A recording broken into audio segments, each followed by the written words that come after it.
Some applications of trigonometry చాప్టర్లో exercise 9.1లో 6th sum. A 1.5 meter tall boy, ఒక boy height 1.5 meters. Okay, ఇది boy height. Boy distance standing at some distance from 30 meter tall building. Okay, distance ఎంత? 30 meter. Sorry, distance తెలీదు. Distance from some distance from 30 meter tall building.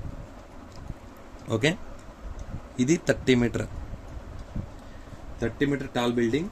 Okay, so ఇక్కడ నుండి the angle of elevation from his eyes to the top of the building.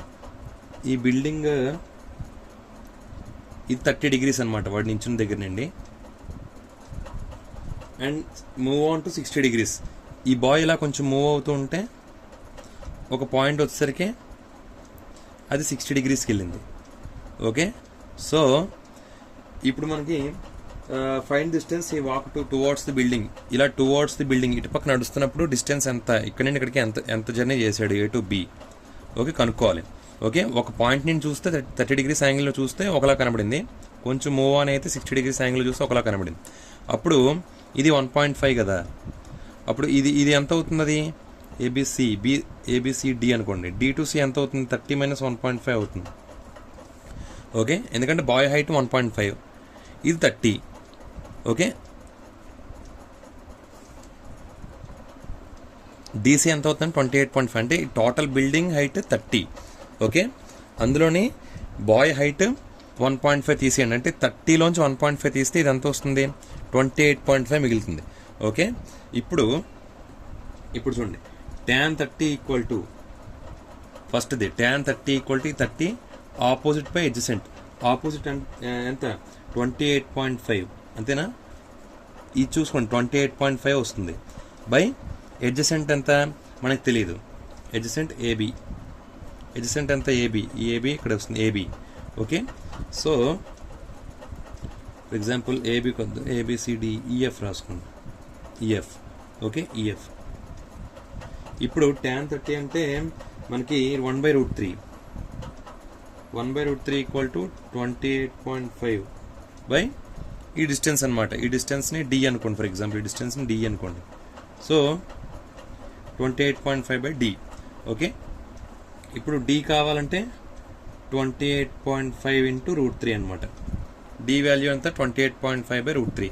ఇప్పుడు ఇక్కడ నుండి ఇక్కడ కొంచెం కదిలేడు కదా, ఇది ఎక్స్ అనుకోండి. ఫర్ ఎగ్జాంపుల్ ఈ కదిలిన డిస్టెన్స్ ఎక్స్ అనుకోండి. ఓకే, నెక్స్ట్ ఏంటి? tan 60 opposite by adjacent. 60 ఇక్కడ నుంచి తీసుకోండి. ఆపోజిట్ బై 60 అంటే ఆపోజిట్ ఎంత? 28.5 బై ఎడ్జసెంట్ ఎంత? టోటల్ డి కదా, డి మైనస్ ఎక్స్. ఎడ్జసెంట్ ఎంత అంటే ఇది కదా, ఎడ్జసెంట్ కావాలి. డి మైనస్ ఎక్స్ అవుతుంది. ఇది డి మైనస్ ఎక్స్ అవుతుంది. D minus X. Okay, tan 60 అంటే √3. ఇదేంటిది? √3 equal to tan 60 √3 equal to 28.5 by d minus X. Okay, ఇప్పుడు దీన్ని ఇది రాసుకోండి. అప్పుడు మనకి చూడండి, నేను రాస్తున్నాను. 28.5 equal to √3 × d minus x అవుతుంది. ఓకే, ఇది మళ్ళీ మనకు ఎలా అవుతుంది? 28.5 ఈక్వల్ టు √3 అంటే √3 × డి మైనస్ ఎక్స్. డి అంటే 28.5 √3 మైనస్ ఎక్స్.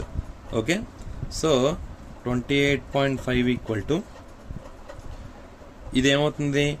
28.5 √3 × √3 28.5 × 3 అవుతుంది. Minus √3 × X √3x. ఓకే, ఇప్పుడు √3x ని పంపించండి. Plus √3 plus √3x equal to 28.5 × 3 minus 28. ఈ ప్లస్ ఇటు వస్తే మైనస్ అవుతుంది.